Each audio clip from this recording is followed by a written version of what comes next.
I'm Dana K. White. I'm the author of Decluttering at the Speed of Life.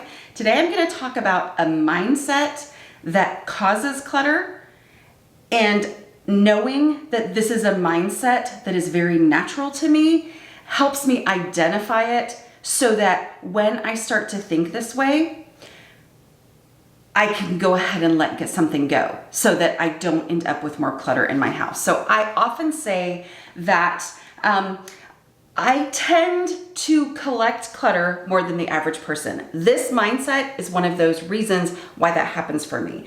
And this is my tendency to plan to be desperate, okay? So I'm an overthinker, I'm an overplanner. By the way, this is not necessarily a video for those of you who just have a little clutter here and there and are like, hey, how do I get rid of that? No, this is for those of us who are like occasionally saying things out loud or in our heads like, what is wrong with me?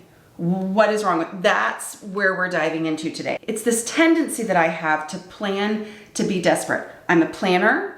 I like to think things through. I like to think of all the possibilities.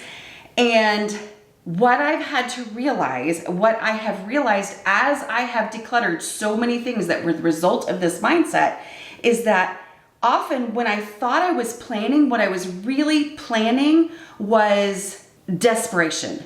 If I was in a situation where I was completely and totally desperate, like I had no good things, wouldn't I be glad to have this bad thing? And yet, over the years of decluttering in my house, I've gotten rid of so many things that were just absolute junk that I only kept because I thought, well, what if the worst happens and I was absolutely desperate? And then when I got rid of it, I realized I've actually kept something in my house that was trash, okay? So the clutter story and decluttering story that I'm telling today starts years ago, okay, before it was clutter. And when my kids were little, when Reed, who's editing this video, when Reed's brother was a baby and needed his first haircut, and my husband asked his own barber how much it would cost to have his 1-year-old son's haircut, the barber said, oh, the same as yours. And we were like, what? Because, what? Anyway, I totally get it. I understand, right? Because they're still cutting their hair. But we didn't have a lot of money at that point. So I saved up and used coupons that I had. I think I had a gift card at Sears, and I saw on sale a hair cutting kit. And so I went and I bought this hair cutting kit, and I cut my husband's hair and my son's hair for years. I mean, like early teenage years. Reed, you might remember when I actually quit, when y'all maybe begged me to quit. But I cut their hair for years. I wasn't great at it, but I did it because of the money, right? Like it was a lot of money. And so this was something that we really needed. Well, then probably, I don't know, a couple years before we quit, I saw at Costco another hair cutting kit. And it wasn't as fancy as this one with the actual box, but I thought, you know what, that one, we've had it for a really long time. I bet I need to go ahead and get this. Let's just say it was before I started my deslobification process that I've written about online, right? But anyway, so I bought a second hair cutting kit, not as fancy. And for some reason, I didn't throw away the old one because the old one was still working. Whatever. Anyway, I don't cut hair anymore, but we keep it because we do use it for random things like little trim ups and stuff like that. So recently we needed to use it, and I came in here and I got out the newer one first, right? It had been a while and I got out the newer one and I thought, oh, well, I'll use that one. Wasn't really paying much attention. Well, the newer one didn't work. I switched all the things around. I did all the adjustments that I knew to adjust, and it didn't work. And so I went back to the old one because the old one still worked. Older one, this one's old now too.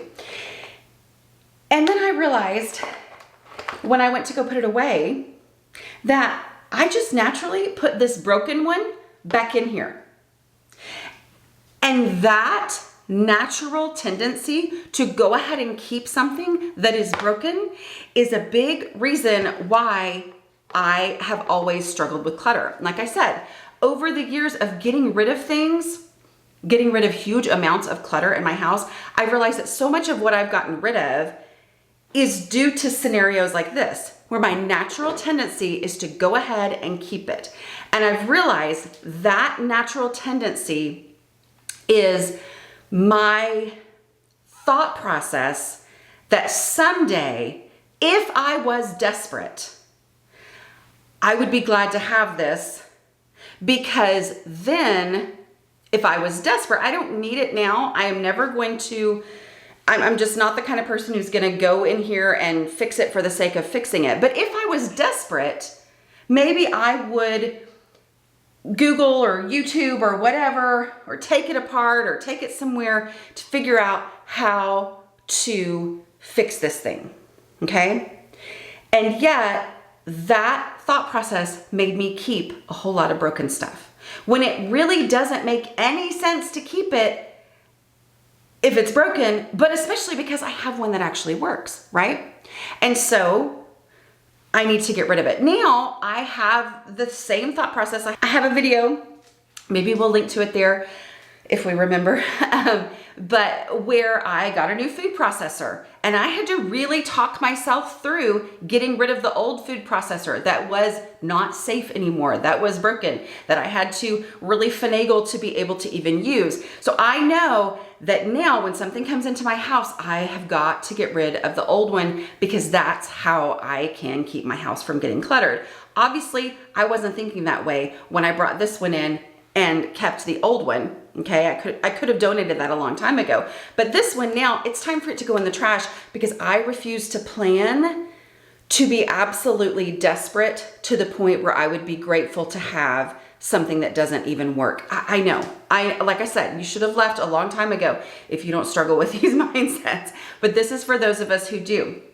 So how do I do this? Well, it's easier now because I have gotten rid of so much stuff. I'm like, oh, naturally start to put it in there and realize, wait, what am I doing? I need to go ahead and dump this in the trash, right? I'm gonna go do that right now. Yes, trash, because it's broken. Anyway, I know that really bothers a lot of people. I totally get it. That's kind of what this video is about. But what can you do if you're not at that point yet, where you have lots of experience being frustrated, getting rid of stuff that you're like, this has been broken for 10 years and I don't know why I kept it, I'm gonna get rid of it. Now that's easy for me. But if it's not easy for you yet, use the first decluttering question, okay? My first decluttering question of my no mess decluttering process is, if I needed this item, where would I look for it first, okay? It makes no sense. And so it feels like, well, I have a real issue with this broken thing, and that question, I'm not gonna have a logical answer. But not having a logical answer to the question is actually what helps me. Okay, so asking myself the question generally out loud helps me have that moment where I realize, oh, I would never go looking for this because it's broken. Often I will actually say the words. If I'm really struggling, I will say the words. If I needed a broken haircutting doolally, where would I look first for a broken haircutting doolally? I don't remember what these are called. Razor? That's not what it's really, anyway. I will ask myself that out loud, because saying, where would I look first for a broken haircutting thing, is the thing that helps me realize I would never go looking for a broken one. Okay? Especially when I have one that does work. I have the one that does work. So saying out loud, where would I look for the broken one? It is the thing that will trigger the realization in me that actually I need to let this item go. I need to throw it in the trash because it's broken. I should not donate it because it's broken. I need to let it go, because the truth is I would never go looking for a broken one.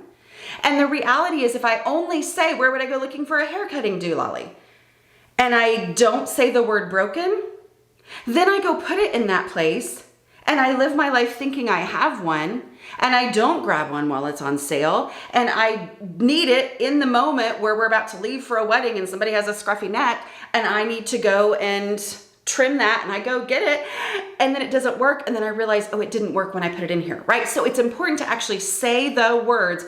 If I needed a broken hair thingy, where would I look for it first, okay? This is for those of us who truly struggle. This is the reason why this process works, because it helps me face reality. When I first realized that I have this tendency to plan to be desperate, I realized I was putting a pen that didn't work back in a drawer instead of throwing it away. It was this idea that, well, I scribbled really hard with it and it didn't work, but what if I had no pens at all? Maybe then I could come up with a trick for getting it to finally work. When in reality, it needed to be thrown away, okay? So it's this recognizing my tendency that I plan to be desperate, knowing from experience of lots of decluttering that I always regret having planned to be desperate, and then having an actual strategy to help myself recognize this tendency and recognize that the thing needs to go away and not be kept. And that actual strategy is to ask myself the question, with all the details in it, where would I look for this first? Where would I look for a pen that doesn't work first? Where would I look for a broken, non-working haircutting tool first, okay? Okay, if you watched all the way to the end, and this is something you would never do, stick a broken thing back in the cabinet, well, I warned you. That's your fault. So anyway, I hope this was helpful for those of you who struggle in the way that I tend to struggle. All right, I will talk to y'all later. Bye.